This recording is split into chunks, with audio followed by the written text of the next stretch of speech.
శ్రోతలందరికీ నమస్కారం. ఈరోజు ఆసరా అనే కథతో మీ ముందుకొచ్చాను. మరి కథలోకి వచ్చేద్దామా?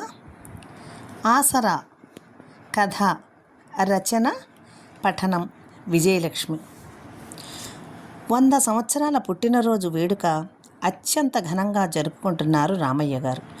ఆయన కొడుకులు, కోడళ్ళు, కూతుళ్ళు, అల్లుళ్ళు, మనుమలు, మునిమనుమలు అని అనిమనుమలు అందరూ ఉత్సాహంగా ఆ వేడుకలో పాల్గొని ఆయన పాదాలకు బంగారు పువ్వులు పూజ చేశారు.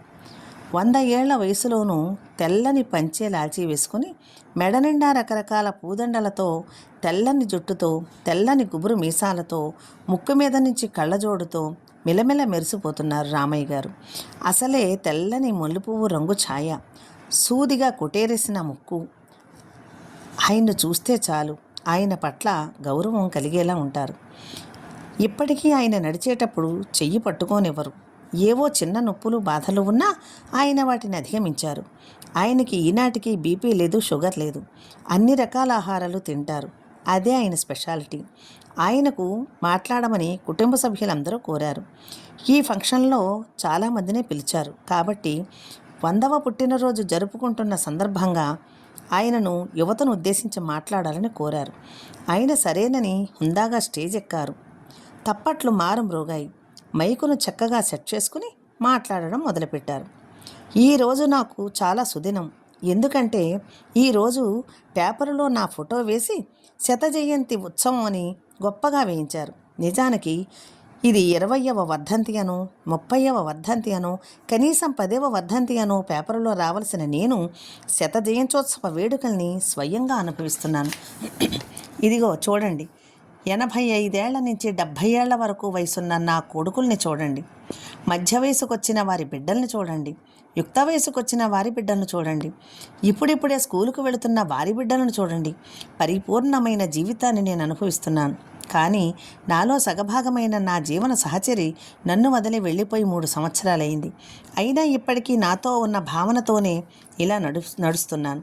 ఈ రోజుల్లో నాలాంటి ఆనందాన్ని పొందుతున్న వృద్ధుల్లో నన్ను దాటి ఎవరూ లేరనుకుంటున్నాను. ఎందుకంటే బ్రతకడం ఒకటే గొప్ప కాదు, దానిని గొప్పగా అనుభవించడం అందరికీ జరగదు. ఎందుకంటే నా పెద్ద కొడుకు, అదిగో మా నారాయణ, సరిగా నడవలేడు. వాడికి కాళ్ళు పట్లు, షుగరు, బీపీ ఇంకా ఏవో ఉన్నాయిట. ఇక నా 2వ కొడుకు 82 ఏళ్లవాడు, చూడండి నాలాగా వాడు దిట్టంగా ఉన్నాడు. అలా చెబుతూ ఇదిగో నా ఆఖరి కొడుకు 70 ఏళ్ళు. ఈరోజు ఈ అరేంజ్మెంట్ అంతా చేసింది వీడే. నా 6గురు సంతానంలో కడగొట్టువాడు. నా అదృష్టం ఏంటంటే నా 6గురు సంతానం ఈ ఊర్లోనే ఉన్నారు. నాకంటే అదృష్టవంతుడు ఎవరుంటారు? ఎన్నేళ్ళు బ్రతికామా అని కాదు, ఎంత గొప్పగా బతికామా అన్నది ముఖ్యం. ఇప్పటి రోజుల్లో ఉద్యోగాల వలన ఇతర దేశాల్లోనూ ఇతర రాష్ట్రాల్లోనూ కాకుండా నా సమక్షంలోనే ఉన్నారు అంటూ ఆర్ద్రత ఎక్కువ అవ్వడంతో గొంతు గాద్గదమైంది.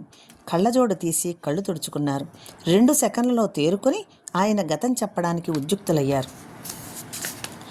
రామయ్య గారి తండ్రి పరంధామయ్య గారు, తల్లి అలివేలు.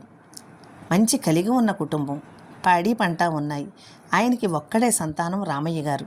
చాలామంది పుట్టి చచ్చాక రామయ్య గారు ఒక్కరూ బ్రతికారు.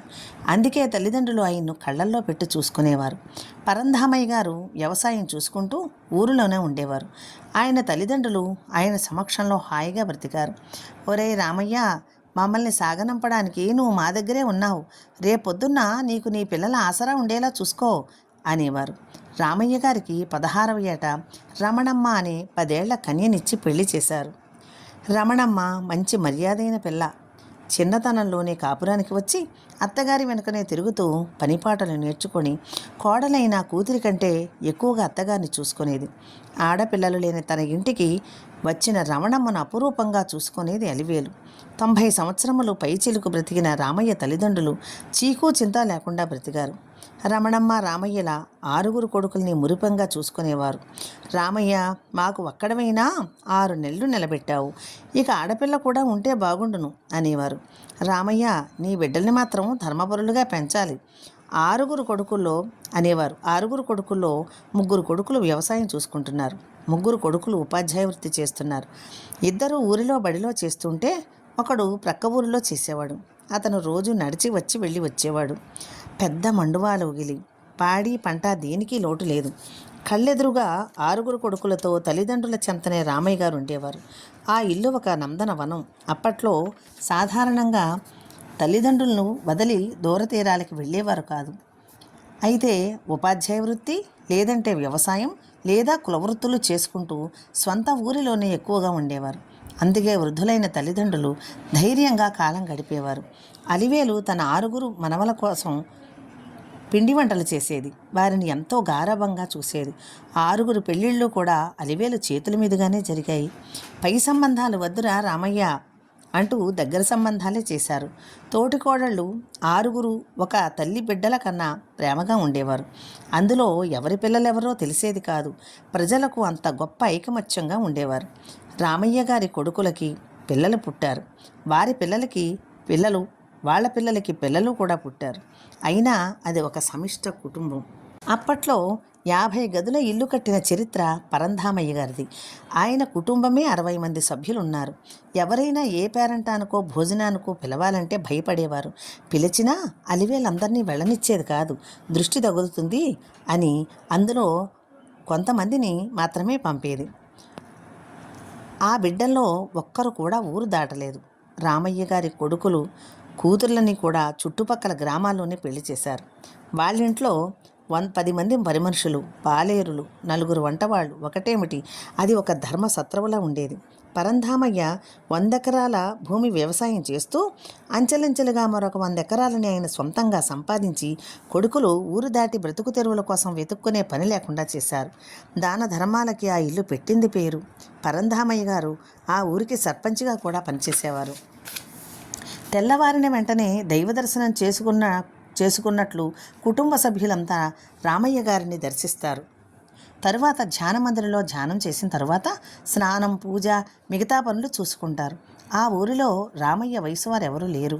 వారి కొడుకుల వయసు వాళ్ళు, వారి బిడ్డలు వారి వద్ద లేక బిక్కుబిక్కుమంటూ కాలం గడుపుతున్నారు. ఆ ఇంటిని చూసి కొంతమందికి కంటగింపుగా కూడా ఉండేది. వారి అదృష్టం గురించి అందరూ చెప్పుకునేవారు. రామయ్య గారు కొన్ని ఫ్యాక్టరీలు కూడా నెలకొల్పారు. వాటిని మనుమలు, మునిమనుమలు చూసుకుంటూ అభివృద్ధి చేస్తున్నారు. తనకి ఒక్కడే కొడుకుని బాధపడే పరంధామయ్య గారు తన కొడుకు రామయ్య సంతతిని చూసి చాలా సంతోషపడేవారు. పరంధామయ్య గారి అన్నగారి కొడుకులు దూర ప్రాంతాలకు వెళ్ళిపోవడం వలన వారిని కూడా పరంధామయ్య గారే ప్రేమగా చూసుకునేవారు. పరంధామయ్యకు అన్నగారంటే వల్లమాలిన అభిమానం. తమ్ముడు, నా బిడ్డలు నన్ను ఆదరించకపోయినా నన్ను ఎంతో గొప్పగా చూసుకుంటున్నందుకు నీకు రుణపడి ఉంటాన్రా అనేవారు చెమర్చిన కళ్ళతో. అన్నయ్య, తమ్ముడంటే పెద్ద కొడుకుతో సమానం. నువ్వు సంతోషంగా ఉండడమే నాకు కావాలనేవారు. అలా అన్నగారిని, వదిన గారిని వారి జీవితాంతం ఏ లోటు లేకుండా చూసుకున్నారు. ఆ ఊరిలో ఇళ్లల్లో ఉన్న బావుల్లో వేసవిలో నీళ్లు ఉండేవి కాదు. ఊరందరికీ త్రాగునీరు కరువయ్యి అల్లాడుతుండేవారు. అలాంటి టైంలో తన సొంత బోరులో నీరు ఊరి ప్రజల కోసం వినియోగించి ప్రజల దాహార్తిని తీర్చిన దాత పరంధామయ్య. నా తండ్రి పరంధామయ్య గారి పేరును నేను చెడగొట్టలేదు. నా బిడ్డలు నా పేరును చెడగొట్టలేదు. వారి పిల్లలు వారి పేరును చెడగొట్టలేదు.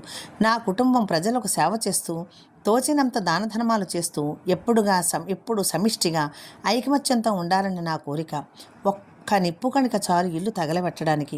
కొంపలు కోల్చాలంటే ఒక వ్యక్తి తేడా వస్తే చాలు ఈ కుటుంబం పాడవడానికి. అందుకే నా కొడుకులు, మనవలు, మునిమనవలు అందరినీ ఉద్దేశించి చెబుతున్నాను. ఎప్పుడూ కుటుంబం చిన్నాభిన్నం అవ్వకూడదు. ఒక కుటుంబంలో వేరే కుటుంబంలోంచి వ్యక్తులు వచ్చినా వారు సంయమనంతో కుటుంబాన్ని కలిసికట్టుగా నడిపించాలి. నా పిల్లల్ని నా కోరే ఇదొక్కటే కోరిక. పైనుంచి నా కుటుంబాన్ని చూసి నేను గర్వించాలి అంటూ ఉద్వేగంగా మాట్లాడుతూ స్టేజి మీద కుప్పకూలిపోయారు. కుటుంబ సభ్యులంతా కంగారుగా ఆయన చుట్టుముట్టారు. మనుమలు డాక్టర్ను తీసుకురావడానికి వెళ్ళారు. ఒక్కసారి కళ్ళు నెమ్మదిగా బలవంతంగా తెరచి, చాలు, నాకు ఈ జన్మకి సంతృప్తి చాలు అంటూ తల ప్రక్కకు వాల్చేశారు. ఆయన కాలగర్భంలో కలిసిపోయారు. 100 సంవత్సరాల పుట్టినరోజున తృప్తిగా అనంతలోకాలకు వెళ్ళిపోయారు. ఆయన మళ్ళీ ఆ ఇంట్లోకి పసిబిడ్డై వస్తారని ఆశిద్దాం.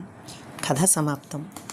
నా కథ నచ్చితే నా ఛానల్ సబ్స్క్రైబ్ చేసుకొని, షేర్ చేసి, లైక్ చేసి, కామెంట్ చేసి నన్ను ప్రోత్సహించి మరింత ముందుకు నడిపించాలని ప్రార్థన. ఇప్పటి వరకు నా ఛానల్ను సబ్స్క్రైబ్ చేసుకున్న వారందరికీ నా ప్రత్యేక ధన్యవాదాలు. నా కథను విని కామెంట్ చేస్తున్న వారికి లైక్ చేస్తున్న వారికి, నా కథలను వింటున్న వారికి మరీ ప్రత్యేకమైన ధన్యవాదాలు తెలుపుకుంటూ ఇట్లు విజయలక్ష్మి.